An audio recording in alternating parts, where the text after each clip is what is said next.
Oh, wow. I have some more big news, Megan. I'm just getting this right now. So somebody that's very, very respected asked me to do his show 2 weeks ago, and I said, why not? And to me, it's very big because he's the biggest there is, I guess, in that world by far. Somebody said the biggest beyond anybody in a long time.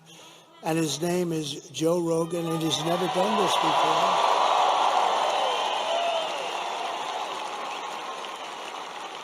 And it just came over the wires that Joe Rogan just endorsed me. Is that right? Thank you, Joe.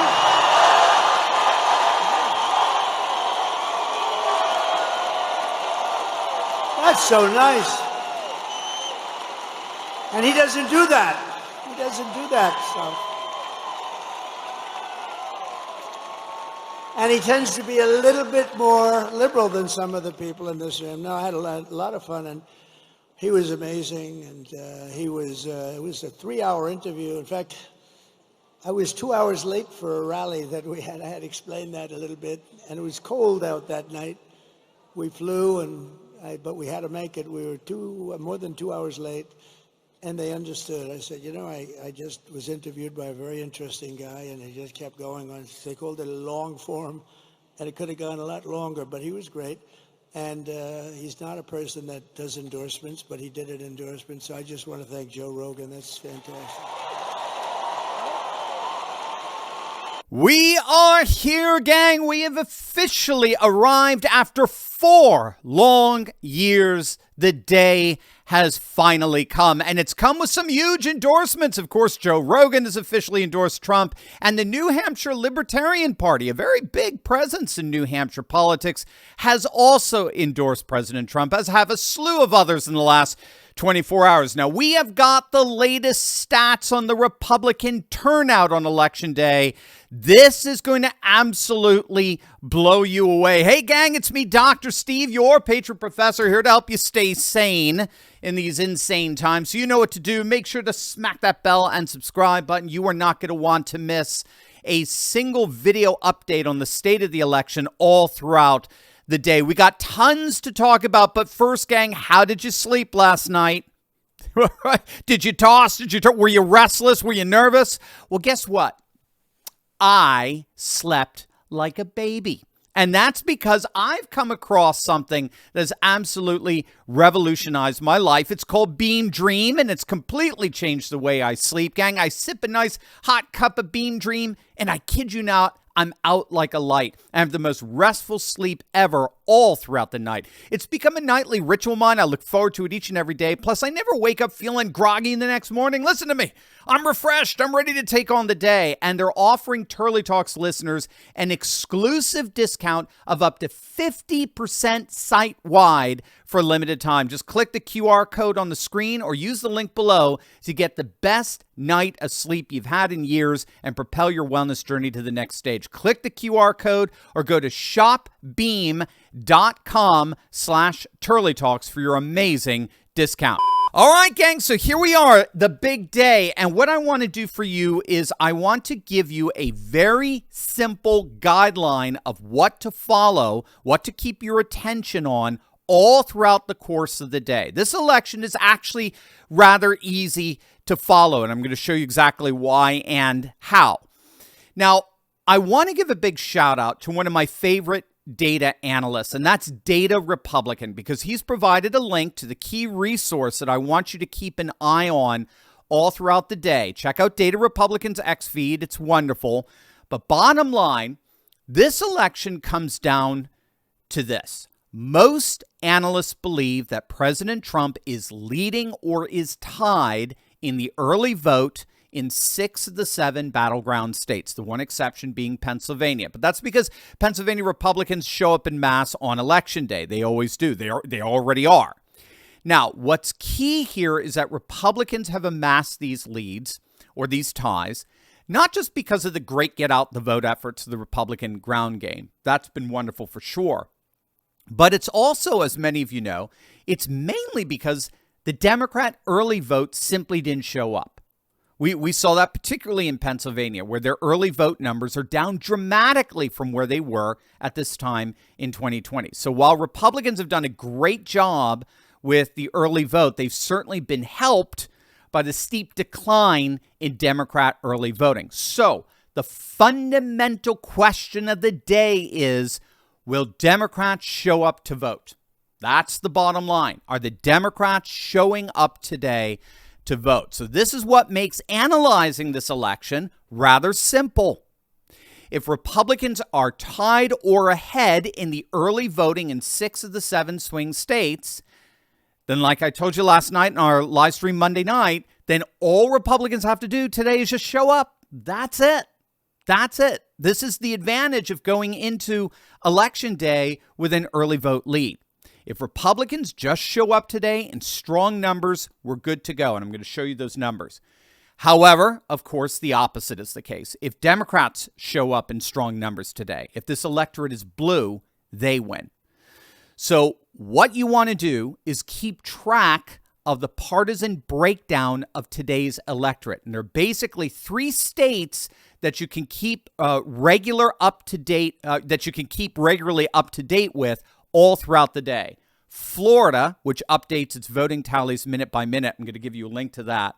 Georgia, which posts hourly updates. And then Nevada, which will post turnout data at 10 a.m. and 2 p.m.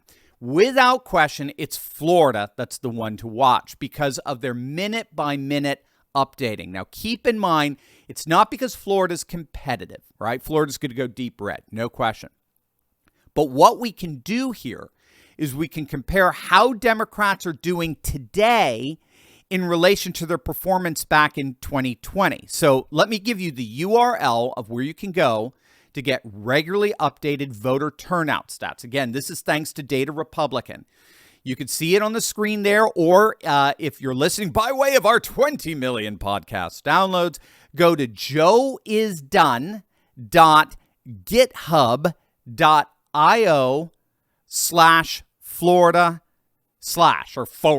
I guess I should say. Okay, so that's joeisdone.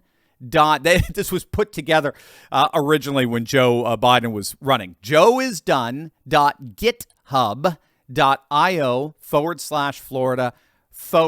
So by comparison, this is how the Democrats did in Florida on Election Day in 2020. About 500,000 came out, 523,000, as compared to 881,527 Republicans. Okay, so that's Election Day. So that'll give you an objective metric to compare and contrast with how they're doing today. That's key for understanding the turnout makeup today. You want to compare how Democrats are doing today with how they did in 2020. Now, a word on comparing the ratio between Republican and Democrat turnout. Of course, 2020 was different. The vast majority of Democrats voted early in Florida as they did everywhere else. So we may be seeing a much larger Democrat turnout today than we did in 2020. But we have to remember that there are also a lot more Republicans in Florida today than there were in 2020. Remember, in 2020, Florida was a swing state.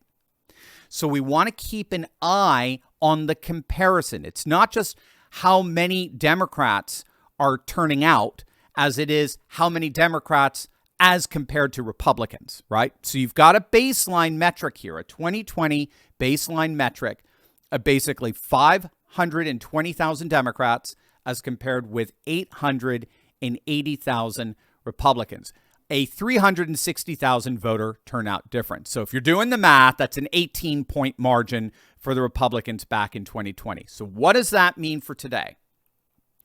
Well, given that unlike 2020, given that we are ahead or tied in 6 of the 7 swing states, a comparable margin of around 20 points, 18 to 20 point lead for the Republican would give us a rather comfortable win. If the margin is less than 15%, then it's going to be a squeaker. It's going to be close. If the margin is less than 10%, we're in trouble. So bottom line, a 20% margin, we're crushing it. 15% or below, it's going to be close. 10% or below, we're in trouble. But the key metric to this is, the key to this metric is not to apply it necessarily to other states per se. The key to the metric is to provide an objective data, not hearsay, objective data as to whether the Democrats are showing up today. That's what we're trying to determine. They haven't showed up yet. They've not come out anywhere near the numbers they did in 2020 in the early voting. And so all their hopes are banked on whether the Democrat vote comes out en masse today. And this database will give you, at least in part, an objective answer to that. Not hearsay. No, well, I heard. No, objective data. So with that, where are we right now? Voting started at 7 a.m. The database is live and humming. Where are we? Gang, as of the making of this video, the Republican turnout is leading the Democrats by 24%. 24%. A 6-point swing from 2020. Again, this would mirror our assessment of the electorate based on the RCP aggregate and the Gallup voter identification survey that found that we're looking at a 4 to 6 point swing to Trump in this electorate. This could be a very Trumpy electorate. That is exactly what we're seeing this morning. Right now, as of the making of this video, as of 9:50 a.m., right now, we're seeing a 6-point swing in the Republican advantage in terms of turnout. Now, of course, it is early, okay? I mean, obviously, that's amazing news. It is early. We will continue to check in regularly throughout the day, but clearly an amazing start to what we all pray to be an amazing day. So stay focused as much as possible on objective data. Don't be swayed by a bunch of hearsay. Stay very focused on the objective metrics measuring voter turnout. If the electorate is red, we got this. We got this, gang. So make sure to smack that bell and subscribe button. You're not going to want to miss a single one of our video updates all throughout the day. And now all that's left to do is pray and get out there and vote.